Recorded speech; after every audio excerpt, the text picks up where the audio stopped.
the story's always been the folded bike. But when you start talking to people about why they love Brompton, they talk about the way that Brompton helps them to see their world differently. I spent quite a lot of time in a previous life working in the sneaker industry with Nike, or at Wyden Kennedy, who are Nike's global agency. Who thought there was space for another shoe brand next to Nike and Adidas and Puma and everybody else? Marketing at its very best can make a dramatic and disproportionate difference to the success of a brand and a business. People are playing very safe at the moment. I'm Eric Fulweiler, and this is Scratch, bringing you marketing lessons from the leading brands and brains rewriting the rulebook from scratch for the world of today. Hey everyone, big interview today. We have Chris Willingham, who is the CMO of Brompton Bikes, but it's not only his experience and what he's doing at Brompton, which is super exciting, that is a big part of this conversation, but also Chris's background. He has been behind many of the most iconic brand campaigns that I'm sure you already know, but probably didn't know that he was involved in. Nike, Dream Crazy, PlayStation, Sony Balls, Cadbury Gorilla, and many others. So he's been brand side CMO. He's also been agency CEO and is truly, one of the great creative visionaries out there. So we were really excited to have him on the podcast because I actually interviewed him at MadFest over the summer. So much good stuff in here. We talk about Brompton and this kind of cult-like British brand that has successfully gone global. How do you think about the global platform of the brand? And Chris really stresses the importance of consistency while also having a brand that speaks to the regional and the local nuances and culture. So he gets into that and how they are doing that. We talk a lot about the new brand platform that Chris launched at Brompton, which I love, and also talk about the process of how he got there, how he selected an agency partner, which is not what you would think of. He goes to the people that he used to work with. He actually ran, a proper process and found a really interesting solution for it. And also how, and I think a lot of people can relate to this, he's not working with Nike budgets or PlayStation budgets. How do you actually go about chunking out, as he calls it, a new brand platform and actually rolling it out? And we have a great conversation. This is one of my favorite stories of this year that he actually told at one of our CMO roundtables, but I would really encourage you to hang on and listen to it. He kind of tells the behind the scenes story of how the Cadbury Gorilla campaign came to be and that it almost didn't. And the importance of, as he stresses at the end, bravery and fighting for great ideas and great work, because that really is what creates the breakthrough for these brands within these crowded categories. So amazing conversation with Chris. I'm so glad that we got a chance to record it, that he would come back on to do so. Without further ado, I'll leave you to it. Chris, thank you so much for joining. How are you doing? Hey, Eric. I am very well and really happy to be here. Really been looking forward to this. So it's funny, the brief that I'm looking at says MadFest July 2nd, because of course we had a conversation on stage at MadFest, and after we did it, I was like, we got to get this recorded. And since then, we've spent some more time together. You came to one of our rival roundtables recently, so I'm really looking forward to putting it on tape for everybody today. Awesome, and I really enjoyed that session at MadFest, and the roundtable was wonderful too. Some great guests you had at that event. So, yeah, this is the hat trick. We're 3 for 3. Perfect. All right. Well, let's get into it. So before we talk about Brompton, the icebreaker question that we ask every guest is, what is a challenger brand that you're particularly passionate about right now and why? Well, thought long and hard about this one. And I spent quite a lot of time in a previous life working in the sneaker industry with Nike, or at Wyden Kennedy, who are Nike's global agency. And so I've retained a really strong interest in that sector.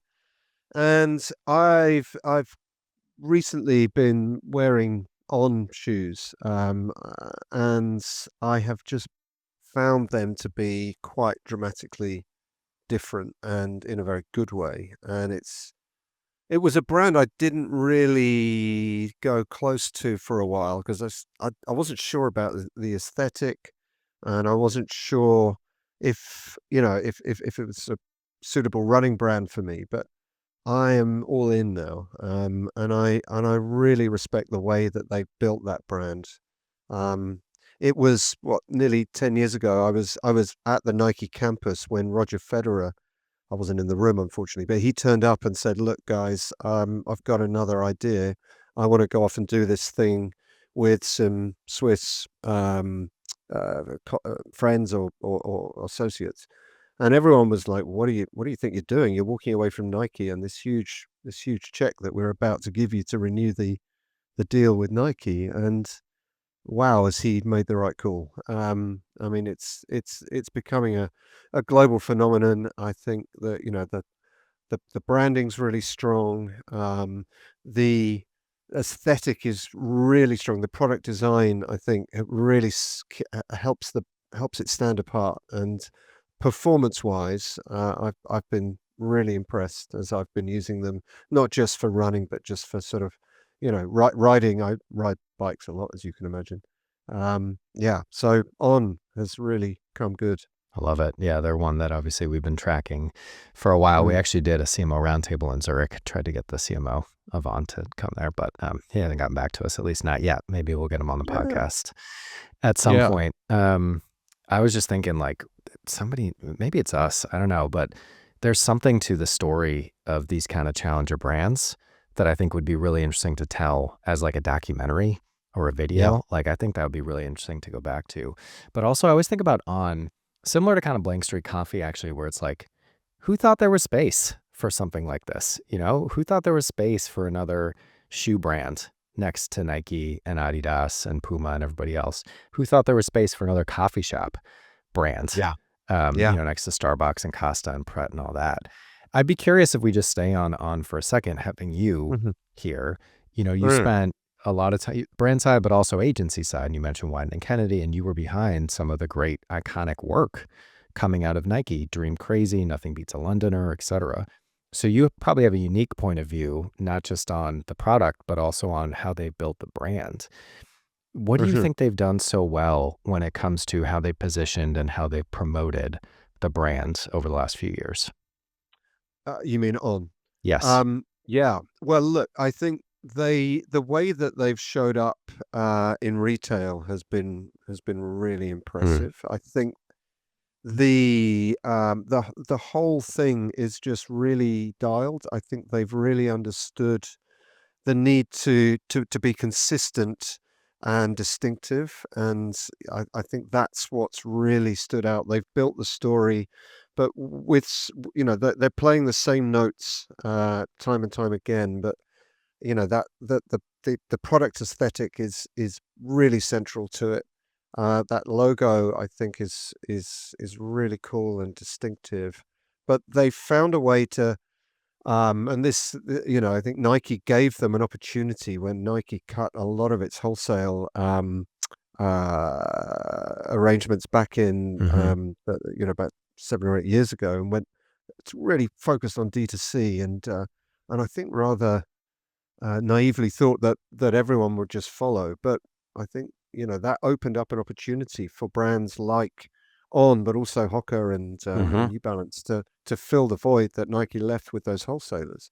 And it's this basic understanding of the customer. The customer doesn't always want just the choice of a range within one brand. They want to see several brands in one place, and that really gave those smaller brands an opportunity to really scale up at the expense of Nike. Yep. And it's and On have really taken that opportunity. I feel.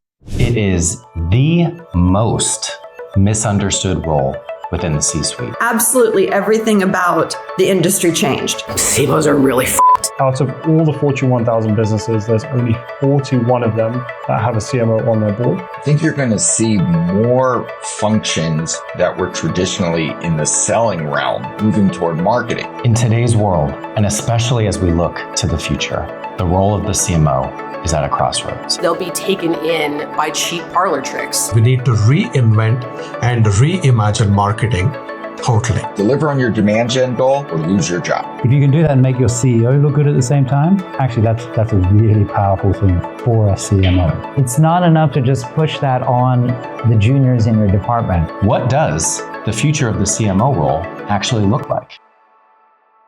Yeah, New Balance is another great call out, and I have a special place always for challenger brands that have become challenger brands after they've kind of been the uncool incumbent brands. Like I would argue New Balance, and also of course my favorite, Crocs. Yeah, that's the All right, ultimate. so Brompton. So Mhm. of course everybody listening here in the UK, and I'm sure folks abroad have heard of Brompton, but maybe for those who haven't or are not as close to kind of where the business and the brand is today, can you give us a brief overview? Sure. And I think I perhaps again naively came into the brand thinking more people have heard of it than actually have. It's a brand that's been around for 50 years. It's a very ingenious folding bicycle. And that is the unique sort of design that was invented back in 1975 by a guy called Andrew Ritchie, in his apartment overlooking the Brompton Oratory in southwest London, hence the name. And he spent like 5 years just tinkering on the design, tried to sell it to a couple of big bike brands who weren't interested, and eventually decided, with a bit of help from a couple of friends of his, to just take it to market himself. Hence, the establishment of Brompton. And honestly, the design of the product has barely changed in that 50 years. It's still, beautifully simple, really intuitive. It's three moves really to fold and unfold the bike, and the portability that provides versus, the fixed wheel bikes that Brompton competes against is the killer app. I mean, we're allowed to take the bike on trains, planes. You can put it in the trunk of your car, and that portability is what has made Brompton such a popular choice. But we are very much a city brand. It's always been when Andrew initially envisaged it, it was about beating the congestion in London, which is bad now, but it was even worse in the 1970s. And it's evolved since then into, particularly in China and the East, much more as a sort of lifestyle accessory. So people aren't using it to ride to work; they're using it at weekends to ride out to various places with their friends, and it's something that they enjoy the community of. We've got these incredible communities of people who've come together around the brand. So yeah, it's really evolved in ways that I don't think Andrew could ever have imagined when he first drew it up in 1975. Yeah. And I think I didn't realize the global scale that y'all have accomplished at Brompton. I thought it was kind of mostly a UK thing. But you are in China. It's the fastest growing market for you, Japan and Korea, as well as other European markets, US business starting to take off. And I'd love to maybe just spend a minute kind of understanding how you think about that. How you think about a brand that needs to stand for something globally, but also be relevant locally. And I know Yeah. that your experience, you spent a lot of time in global roles, but also living in Asia, Singapore, and New Zealand. Mhm. So how do you think about that, balancing and establishing kind of that global, you mentioned on inconsistency, that global consistency of what the brand is, but at the same time making it relevant to the regions that you need to invest and grow in? Yeah, I mean, it's a great question. I think when I first came into the industry, that the thing that really excited me was working with global brands, and it still does. And so I kind of cut my teeth with Sony and PlayStation, and then Nike, and a couple of other brands as well, Cadbury, which had a global presence. And I think what I learnt along the way was that, you need a degree of strategic consistency, some glue that enables you to stand for something that is meaningful to human beings everywhere. something big and something that is durable and sustainable over the course of several years. So it's finding a human truth that can connect with a product truth, and that's the simple sort of equation, I think. And the way to go about that is, well, the way I went about it, and is to spend 3 months listening to a lot of people, people inside the business, to loyal customers who are especially valuable in terms of their opinions about the brand.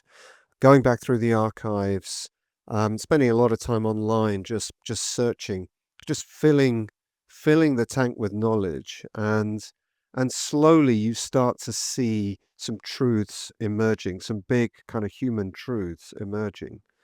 And the thing for me that really landed was that for Brompton, the whole time that the brand has been in existence, the story's always been the folded bike, and rightly so in some ways, because that back in the 1970s was super distinctive. This thing that folds down into a very neat little package, and you can put it under your desk or under a cafe table, and it stores really easily.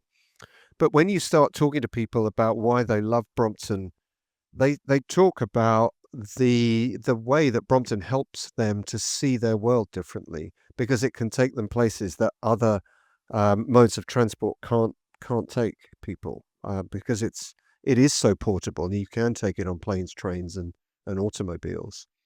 And they started to talk about how it had sort of expanded the view they have of their city. And so that was really the turning point for me. And I started to think about, hang on, the hero really is the unfolded version of the bike.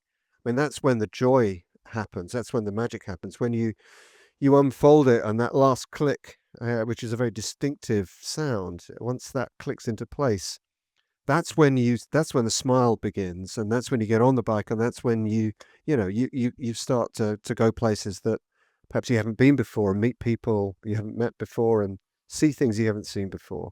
And that multi-modality is, it's got a very functional benefit, but it's also got a very emotional benefit in that it opens up the city for you to see it differently. And so where we landed for Brompton was around this idea of living life unfolded, which obviously talks to a product truth, but also a human truth about how we as humans, when we unfold ourselves, we free ourselves up mentally and physically. That's when we're probably most true to ourselves and who we are. And that's when you start to sort of, at the end of a day, you kind of unfold yourself from a desk and a laptop, and you get on the bike, you kind of unfold onto the bike, and you sort of ride off, and the sort of mental shackles just kind of disappear, and you find yourself just in a different mind space, and a very healthy one. And so it made just so much sense, from that it's a product truth and a human truth just coming together in a really neat way. Yeah, I love that, because the other way of thinking about it, product human, is also, to me, where my mind went, is it's rational and emotional. There's the rational, like it folds, and then there's the emotional, living life unfolded. I really like that. And also it kind of answers the question I was thinking about, which is, a lot of our research on challenger brands really points to the importance of differentiation. And obviously your category is not just other folding bikes, it's other bicycles. And I know we talked a bit at MadFest about the rise of kind of like on-demand bikes and Lime Bike and all that stuff. Yeah. But I can see now, how you are differentiating by not just talking about mobility or opening up the city, because any bike in theory could do that, but the specific way that you go about doing that ties to the product truth that is a differentiator. Yeah. I'd love to add, you obviously spent a lot of time on the agency side. Something I'm fascinated by in our industry, and I think we need to do some content about next year. Did you work with an agency for that work? We did, yeah. A really interesting agency called Liberty Guild, whose premise is that they are a very small group of people based in London. Like there's only like 7 or 8 of them, but they've got 450 Yeah. freelance talent around the world, strategists and creatives. So we tapped into a really cool strategist in Shanghai. China's being such an important market for us, and European and US sort of creative talent, and it worked really well. It was kind of exactly what we needed. Fascinating. And so how did you go about, this is the thing I'm fascinated by, just the matchmaking process between brands and agencies. How did you go about that process? Like, did you put out an RFP? Did you invite people that you knew? How did you start it? How did you run it? How did you make the decision? Yeah, I mean, it was an interesting one because it was quite early in my tenure, and there is a temptation to go with people you know because you trust them, and Yeah. and honestly, I did ask a couple of people that I knew to pitch in, but I think where it got to was there were 2 big factors. One was I think we're a small brand with a relatively small budget, and working with an agency that would have you probably in its top 3 clients, because you can get lost inside an agency, and having been on both sides of the fence, I've seen it. You know, that you if you're an important client within that agency, you do get more of the senior resource on your account. You know, when you need the creative talent, you have that allocated to you, and that was important. But the other thing, and the thing that Liberty Guild's model really delivers, is that sort of global perspective and the ability to sort of snap together a team that is optimized for the brief. It's not based on who's available. It's based on who is the right person to work on this. And as I say, a Shanghai-based strategist who happens to be American, but she's lived in Shanghai for 10 years. She's married to a Brit who rides Brompton. It couldn't have been a better, a better fit. And she just got the brand, and she got the need to be able to resonate in China and in Europe and in North America very, very quickly. Kate Mins is her name. I should call her out because she's awesome. Yeah, and then the creative talent sort of picked up that brief, and we got to Life Unfolded, which was very cool.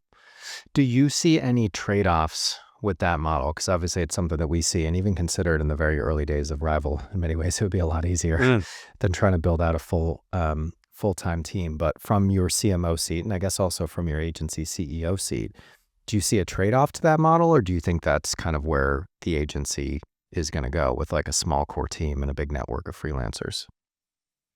Well, I think that is happening. I mean, you can see the collapse of some of the big agencies, the big kind of legacy agencies. But there's still something to be said for the clients who've got bigger budgets and who need agency expertise across a year or a long period of time. Having a group of people around you who are familiar with your brand, your people, the challenges of your organization, to act as your sort of allies, and that's also really valuable. And having worked with brands like Sony and Cadbury and Nike on the agency side, the value, the disproportionate value that relatively small group of people can bring, the fresh perspective that they can bring to a client, asking difficult questions, really sort of sometimes being quite difficult, deliberately, in order to just challenge the status quo inside an organization. It's really valuable. It's really valuable. So where are you now in terms of rolling out this brand platform? So you ran the pitch, you selected the agency, you developed the platform. I know you mentioned before we press record that, I forget the words you used, but you're kind of, the launch is coming in phases. So how did you go about laying out that plan for revealing and eventually fully rolling out this new brand platform? Yeah, I mean, we have to do it in chunks. We're not blessed with budgets that allow us to just turn up overnight and there's a big Hmm. ta-da moment. It's everything's changed. So, yeah, we're very focused on, internally driving the story through our own organization and ensuring that everyone's on board with it, which thankfully they are. Um, and then, the key touch points that we're working with at the moment are our owned and operated stores, our digital presence, um, and we're just starting to look at things like packaging. Just take a much longer time than than than I had perhaps understood. So, yeah, we've got a timeline, and it's chunk by chunk by chunk, um, and yeah, it's going to take probably a year to get it to where we're going to be really happy. There's a whole new brand identity that comes with this, of course. So, getting that out into the world is difficult when you're limited. So I think the place I want to go next, I'm viewing this chapter 3 in our brief, and the overview starts with Brompton as quite a cult-like following. And I guess I do agree with that. I'm an expat. I've been here for 10 years, so I feel like I have a bit of an understanding of British culture. But it does seem like, if I could make a list of brands that are, truly and quintessentially British, like really ingrained in the culture for whatever reason, although I'm sure it has to do with the marketing over the years, Brompton, I think, would be there. I'd be curious if you agree that Brompton is a cult-like following. And then where I'd love to go with that question is you've, been part of many famous and successful campaigns. I mentioned the Nike work before, but also the Sony work, Cadbury Gorilla, of course, and it was amazing hearing you talk about that. A little behind the scenes view of how that came together at our dinner. How are you going about taking your learnings from being part of these big iconic brands to the state that Brompton is right now and trying to, I assume, get it there, if that makes sense as a question? Yeah, I think so. I mean, I think it's um I mean, we've talked about the brand platform and how we got that, and that was very much part of the learning that I got from working with those big brands that you just mentioned. Um, I think another thing that I've really learnt to do uh, is be very singular about the objective and be very focused on how being distinctive is such a massive advantage for a brand. There's so much sameness now in terms of marketing. And the Cadbury Gorilla one is a really good example of that because, I mean, just to give me, if you can give me a couple of minutes, maybe just to talk to that one. When Fallon, the agency I was at, picked up the Cadbury account back in 2005, I think it was. They were just coming out of a salmonella crisis, and it was at an all-time low. Sales were on a 3-year decline, and there was this very traditional sort of team of people within the business who, it was all about the chocolate. We would just show the chocolate and everything will be fine. That it was very set in its ways. But there was a guy there called Phil Rumble, who was the CMO, and he had a vision which was, we're never going to win and never going to sort of regain our primacy in this category if we just keep playing the same notes. And so we went to him with this idea around uh, representing the joy that you get when you eat the chocolate in a form of branded entertainment. So it was totally different to the very sort of functional and quite sort of old school persuasion method that most brands were using back then. And the first iteration of that was a gorilla had who had waited all of his life to play the drum solo to "In the Air Tonight" by Phil Collins, of course. Uh, but it was so outrageously different that it took it took 6 months to get that through the organization, and Phil put his job on the line to get it through. Um, and I think we were asked several times, you need to put some chocolate shots in there. You've got to you've got to step back from this very principled sort of approach that you've got, And we didn't. We stood our ground and we said, if we do that, it'll be 50% less good. And in the end, we managed to persuade the powers that be that we could run the commercial, and it was just an instant sort of iconic piece of work that just blew up culturally. And even today, I get asked questions about it, and it's when you ask British consumers their favorite ad of all time, quite often Cadbury Gorilla comes out number one. And so that single-mindedness and that grit and that resilience to sort of stick with what's really good and really sharp, and not to distill it, and that's something that I try and take with me everywhere I go. It's not always possible. Compromise is part of business, and we don't always have a guy like Phil Rumble to put his job on the line for something as amazing as Cadbury Gorilla. But yeah, and that became a cult piece of work, and Sony balls became a cult piece of work, and there's those two things. They're just ads, but they entered the fabric of culture, and 20 years later, people are still talking about them.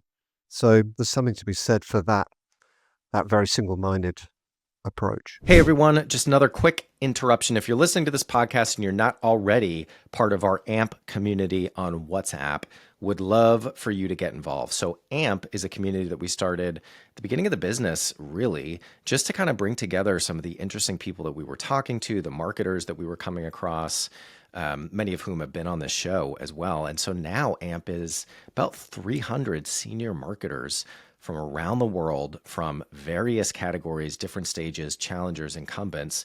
And it's really a place where people can share questions, can share resources, can make new connections, can use folks as sounding boards. And for those that are in it, it is a very vibrant community. It's really taken on a life of its own, which is amazing.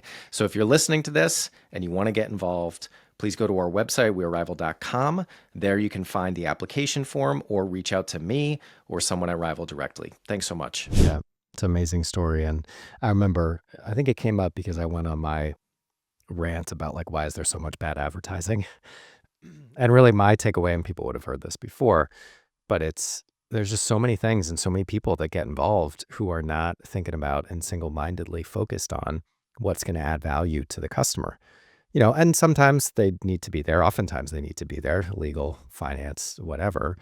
But sometimes in order to do great things, you kind of need to have that single-minded drive and determination and appetite for risk to take a swing that might be a home run and it might be a strikeout, because I'm always so conscious of survivorship bias, because for every Phil Rumble that we talk about on a podcast like this, there's a Phil Schmumble somewhere that did the same thing and the ad sucked and he got fired and we don't talk about it.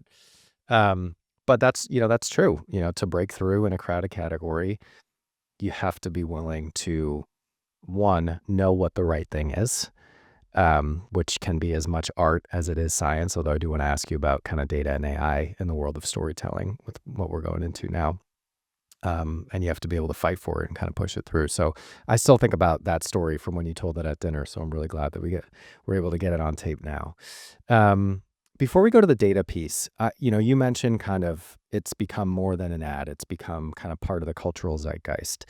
And obviously that is the holy grail for many brands, right? Like a lot of this research that we do on challenger brands, the Rival 50 list, microcultures, a lot of it has to do with how do you become culturally relevant? Because it's always been true that brands that are seen as more culturally relevant grow faster than those that aren't. I'd love to hear the strategy that you're taking at Brompton to do that, specifically for younger audiences. I know you've done some collaborations, Palace Skateboards, which I thought was really cool, Barber.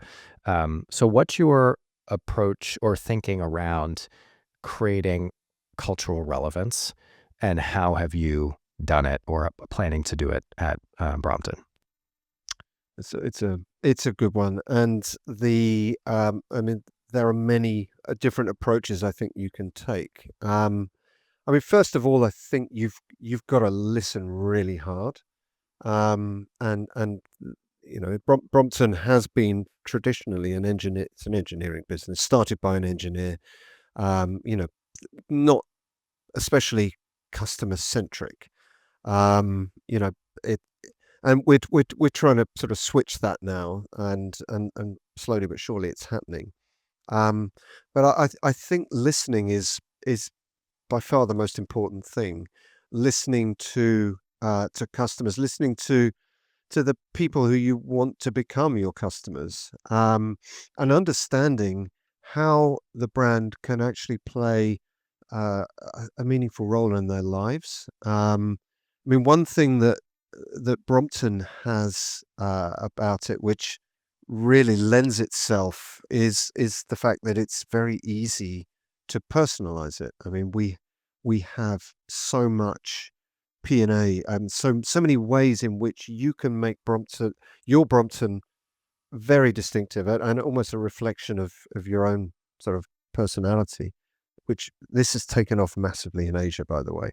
Um, I was out in Shanghai last week and at an event called the Brompton World Championships in Shanghai, and it just the range of products that people turned up with and the way that they personalize them, whether that be through different bike parts or different paint jobs that they've applied to it, or other decoration. It just blew my mind, and we see it in the West as well. It's happening more and more.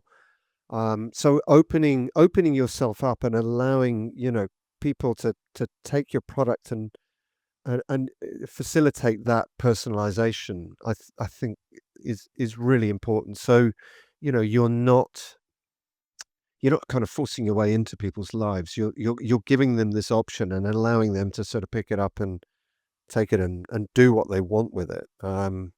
That's been a really important part of the success that we've had. And communities come together around it.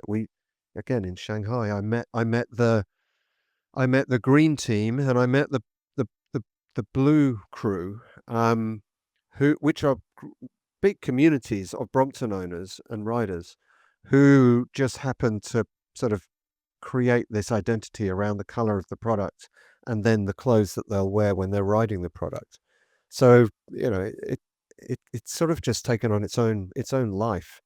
And then that sort of spins off, and yes, it is a bit eccentric and it's a bit unusual, but people love that. I mean, that's what people gravitate towards, I think. I mean, one community, because people want to find community and like-minded souls that do things that they're interested in, but also just things that are just a bit eccentric. I think that's attractive to so many people, things that are beyond the norm. So yeah, I mean, hopefully that gives you some sort of answer to the question. Yep. And I'd be curious, actually, I think we talked about this at the dinner, but I can't remember.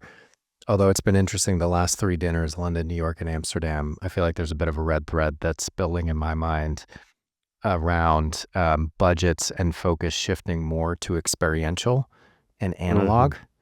Yeah. As there's so much more kind of digital content and experiences out there, and arguably a lot of it is kind of getting worse in terms of quality and people looking for kind of like real life and human connection. Yeah. Is that something on your mind? I just thought of it because you mentioned the event in Shanghai. Like, is that something Yeah. that's factoring into how you're thinking about the strategy?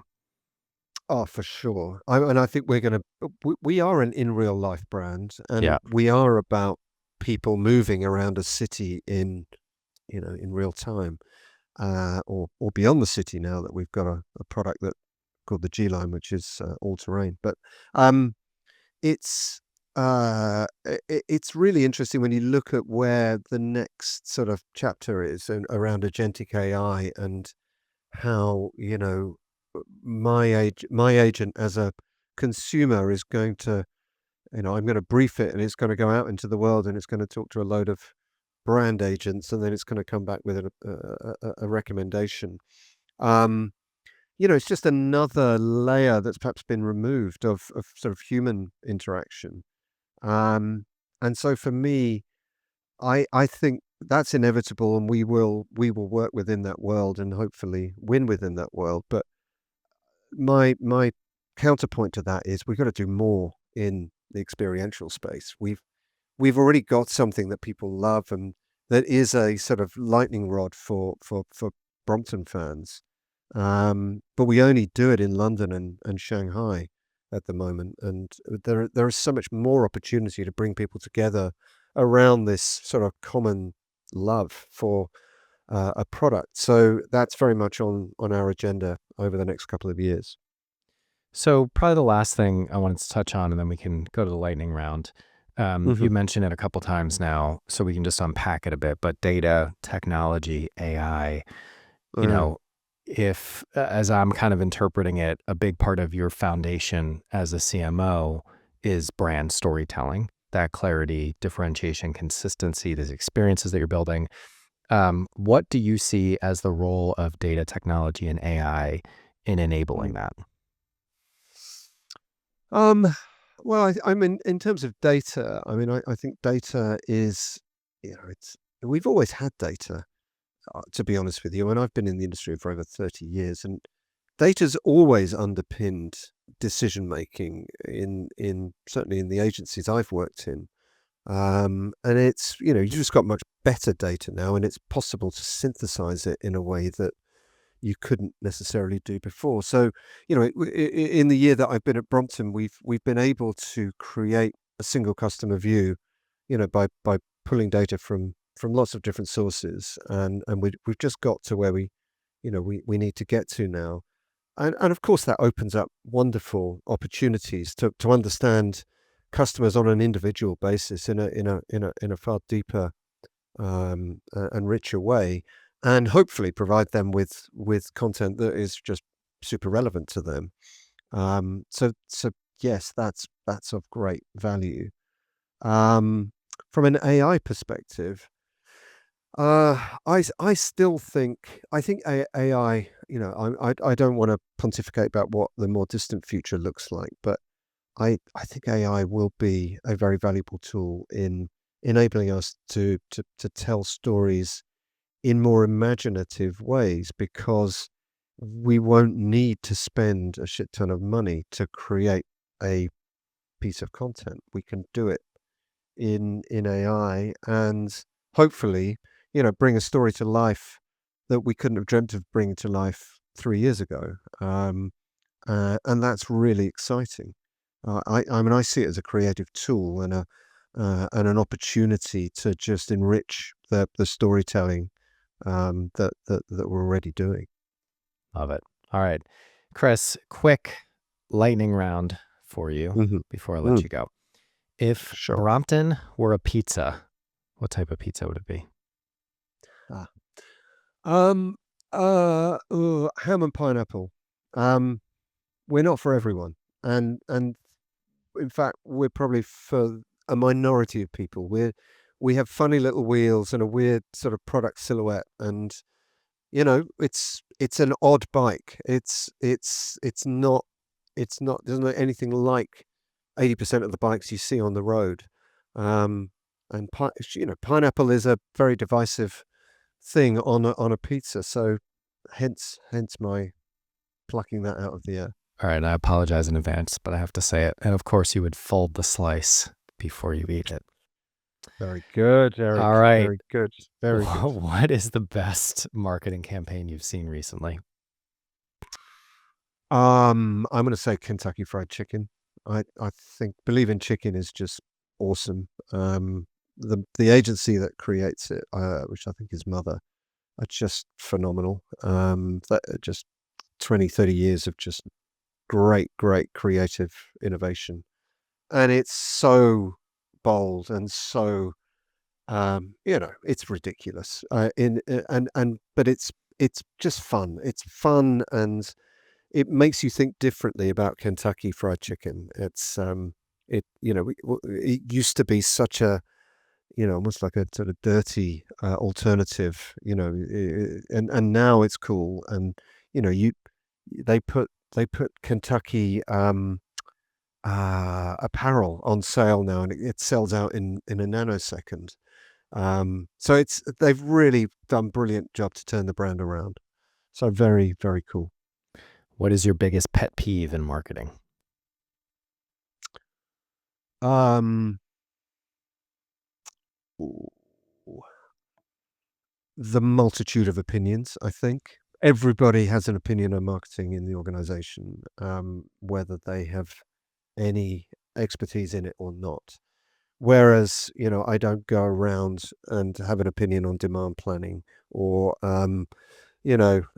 financial end of year results. I'm being facetious, but it does seem that when the marketer stands up in the organization, there are opinions being thrown from every corner of the room, which I think is pretty unique. And in some ways, it's great because marketing is, it's the public face in many ways of the business and the brand. So it can be a blessing and a curse, I think. Well, I'm sure nobody listening can relate to that, but just in case there's one or two who can, any advice that you'd give them on how to handle that? I think just double down on your rationale. I mean, you got to your answer for good reasons, and you've underpinned it with some data, hopefully. But also, there's a creative leap that needs to be made. When we're making marketing assets, we're not making them for the people in the boardroom. We're making them for the customer. So demonstrate that you've understood the customer. Demonstrate you've understood what is fresh in culture. And when you can bring those two things together with something that's relevant to your product and brand, that's when you get to a great answer. And finally, what is the biggest missed opportunity in marketing right now? Well, I think we've talked about it already. I think bravery. I think doing something extraordinary. I think people are playing very safe at the moment. There are some brands, we just talked about KFC. There are a few others, but not many. Everyone is quite content, I think, to keep their jobs, and do a 6 out of 10, 7 out of 10, and push the peanut forward. Whereas marketing at its very best can make a dramatic and disproportionate difference to the success of a brand and a business. And I maybe it's just me being long in the tooth and a little bit out of touch, but I'm not seeing that work in the way that I saw it 15, 20 years ago. Chris, this has been great. Really appreciate the time. Thank you so much for coming on the show. Eric, an absolute pleasure. Thank you for having me.